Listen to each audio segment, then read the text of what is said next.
मैं जब भी अपने कस्टमर से बात करता हूँ तो मेरे पास एक क्वेश्चन बहुत फ्रीक्वेंटली आता है कि सर मुझे ये बिज़नेस मॉडल तो समझ आ गया है और मैं बिज़नेस भी करना चाहता हूँ, लेकिन मेरे पास अभी पैसे नहीं हैं। तो अगर आपका भी यही क्वेश्चन है, आपकी भी अगर यही प्रॉब्लम है, तो सबसे पहले मैं आपको कंग्रेचुलेट करना चाहूँगा, क्योंकि आज आप बिल्कुल सही वीडियो में आए हैं और लास्ट मिनट तक इस वीडियो को देखिएगा। गुड मॉर्निंग एवरीवन, स्वागत है आपका आज के इस बहुत ही सुपर पावरफुल और एनर्जेटिक वीडियो में। मेरा नाम है Jatin Bhardwaj, business consultant, royal business adviser, बड़ा बिजनेस। तो अगर आप भी यही प्रॉब्लम फेस कर रहे हैं कि मेरे पास पैसे नहीं है और इसकी वजह से आप अपना कोई बिजनेस नहीं शुरू कर पा रहे हैं, तो आज मैं आपको 4 स्टेप्स में आपकी इस प्रॉब्लम का, आपके इस क्वेश्चन का सोल्यूशन दूंगा। और मैं आपको एश्योर करता हूँ कि अगर आपने ये चारों स्टेप्स फॉलो किए तो आप अपने इस प्रॉब्लम का सोल्यूशन जरूर निकाल पाओगे। चलिए फटाफट से स्टार्ट करते हैं। तो सबसे पहले हमारा स्टेप है, स्टेप नंबर 1, कि आपको अपने आप से क्रॉस क्वेश्चनिंग करनी होगी। जब आप अपने आप को ये बोल रहे हैं कि सर मेरे पास पैसा नहीं है, या मेरे पास इस बिज़नेस को स्टार्ट करने के लिए इन्वेस्टमेंट नहीं है, मेरे पास ये चीज़ सीखने के लिए पैसा नहीं है, तो आप अपने आप से क्वेश्चन कीजिए कि अगर मेरे पास पैसा नहीं है तो आज वो क्यों नहीं है, उसका क्या रीज़न है। हम जनरली अपने आप को सिर्फ आंसर्स देते हैं कि ऐसा है, ऐसा नहीं होता है, ऐसा होता है, ऐसा हो सकता है, लेकिन हम कभी उस आंसर के ऊपर हम आगे दोबारा क्वेरी नहीं करते, हम उस आंसर पे दोबारा क्रॉस क्वेश्चन नहीं करते कि अगर मैं ऐसा बोल रहा हूँ तो ऐसा क्यों बोल रहा हूँ। तो आपको भी क्रॉस क्वेश्चनिंग करने कि मेरे पास अगर इस बिज़नेस को शुरू करने के लिए 50,000 रुपये की ज़रूरत है और वो नहीं है तो क्यों नहीं। अब चलते हैं हमारे नेक्स्ट स्टेप पे, जो कि स्टेप नंबर 2। अब इस स्टेप में आपको अपने इस प्रॉब्लम का एक रूट कॉज पता करना है, आपको रूट कॉज एनालिसिस करना है। वो आप कैसे करेंगे? आपको 2-3 लेवल डीप जाके सोचना होगा अपने आप से और क्वेश्चनिंग करनी होगी। चलिए इसी चीज़ का एग्जांपल लेके चलते हैं कि अगर आपको आईबीसी बिजनेस मॉडल शुरू करना है और 50,000 की इन्वेस्टमेंट चाहिए, आपके पास नहीं है, तो आप सबसे पहले आप पूछेंगे कि अच्छा मेरे पास क्यों नहीं है 50,000। तो आपके पास शायद आंसर आएगा कि सर क्योंकि मैं इतना कमा नहीं पाता, या मैं अभी जहाँ जॉब कर रहा हूँ वहाँ पर मेरी सैलरी बहुत कम है। अब आपको यहाँ रुकना नहीं है, आपको एक और लेवल नीचे आना है, आपको और डीप जाना है और अपने आप से पूछना है कि मैं कम क्यों कमा पा रहा हूँ, मैं क्यों इतना पैसा नहीं कमा पा रहा कि मेरे पास 50,000 भी नहीं। अब हो सकता है आपको उसके बाद इसका आंसर मिले कि क्योंकि मेरी सैलरी कम है। अब आपको उस स्टेप पे दोबारा क्वेश्चन पूछना है कि आपकी सैलरी कम क्यों है।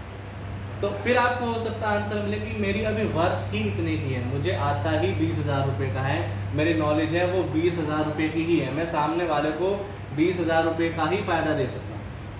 अब आपको एक और लेवल नीचे आना है और अपने आप से पूछना है कि मैं 20,000 रुपये का फ़ायदा क्यों दे सकता हूँ, मेरी नॉलेज इतनी क्यों है, मेरी वर्थ इतनी कम क्यों है। तो फिर जाके आपको लास्ट में एक आंसर मिलेगा, क्योंकि आपने वो चीज़ें नहीं सीखी, अपने आप को अपनी नॉलेज बढ़ाने के लिए टाइम नहीं दिया, आपने कभी भी अपने माइंड पे, अपनी नॉलेज पे इन्वेस्ट नहीं किया। अब उसके पीछे भी बहुत सारे रीज़न हो सकते हैं। मे बी आपका पहले फैमिलियर बैकग्राउंड ऐसा रहा हो कि वो आपको ना पढ़ा पाए हो, आपको वो हेल्प ना कर पाए हो, वो सपोर्ट ना दे पाए हो आपको। लेकिन अब हमें ये देखना है कि क्या हम यहाँ से ऊपर अब वापस आना चाहते हैं नहीं, क्योंकि अभी हमारे पास प्रॉब्लम है, अब हमने रूट कॉज पता कर लिया है। अब नेक्स्ट स्टेप में, स्टेप 3 में हम ये देखें कि अभी इस रूट कॉज को कैसे ठीक किया जाए। तो आपको सबसे पहले तो ये देखना है कि क्या अपने आप चीज़ें सही हो सकती हैं। आज मान लीजिए आप 20,000 रुपये कमा रहे हैं, 6 महीने बाद क्या होगा?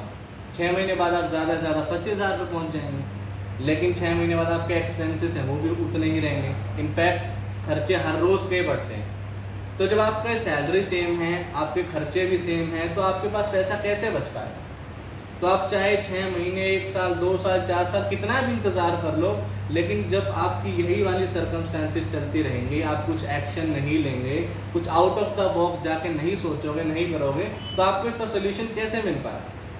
तो इसलिए आपको थोड़ा पेन उठाना होगा, आपको अपने कंफर्ट जोन से बाहर आके सोचना पड़ेगा कि हाँ इस चीज़ के सोल्यूशन के लिए मैं कैसे कर सकता हूँ। अगर मुझे बिज़नेस शुरू करना है तो करना है, अब मैं कहीं से भी इसके लिए पैसे ले आऊँगा। अब चलते हैं हमारे नेक्स्ट स्टेप और लास्ट स्टेप में। उसमें मैं आपको एक बहुत ही सिंपल और कॉमन सा मेथड बताऊँगा जिससे आप कुछ पैसे अपने बिज़नेस के लिए अरेंज कर सकते हैं। देखिए आपको एक लिस्ट बनानी है कि आपके पास क्या क्या चीज़ें अवेलेबल हैं आपके घर में या जिनको आप यूज़ करते हैं, बट वो चीज़ें ऐसी होनी चाहिए जो बहुत ही रेयरली कभी आप यूज़ करते हैं, कभी 4-5 महीने में एक बार कभी उसका यूज़ आ गया, या वो ऐसी चीज़ है कि अगर आप उसको ना भी यूज़ करो या आप उसको छोड़ भी दो तो आपके ऊपर उसका कोई इफेक्ट नहीं हो रहा। या वो अर्जेंट है ही नहीं आपको, हो सकता है कोई इलेक्ट्रॉनिक डिवाइस हो, या हो सकता है वो और कुछ पुराना सामान पड़ा हो, मे बी आपकी बाइक हो, गाड़ी हो जो ज़्यादा नहीं यूज़ हो रही हो, या उसके बिना आप दूसरे ऑल्टरनेटिव्स हैं जिनसे आपका वो काम हो सकता है।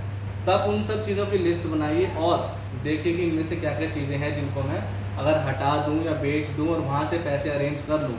क्योंकि आप ये चीज़ें तो जब अपने बिज़नेस में इन्वेस्टमेंट करेंगे, जब अपना बिज़नेस नया स्टार्ट करेंगे, अपनी लर्निंग्स में इन्वेस्ट करोगे, तो जब आपकी इनकम बढ़ जाएगी तो आप दोबारा से इन चीज़ों को ईज़िली परचेज़ कर सकते हो। तो इसलिए आपको देखना है कि क्या क्या ऐसी चीज़ें हैं और उनके थ्रू में कैसे कितना मनी अरेंज कर सकते हैं। तो लास्ट वाले स्टेप को अगर आप फॉलो करेंगे तो कुछ आपको हेल्प हो जाएगी पैसे अरेंज करने के लिए।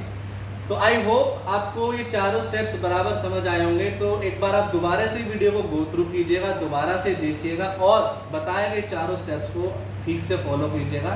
और आई होप कि आपको ये सारे स्टेप्स समझ आए और आपको ये हेल्प भी करेंगे।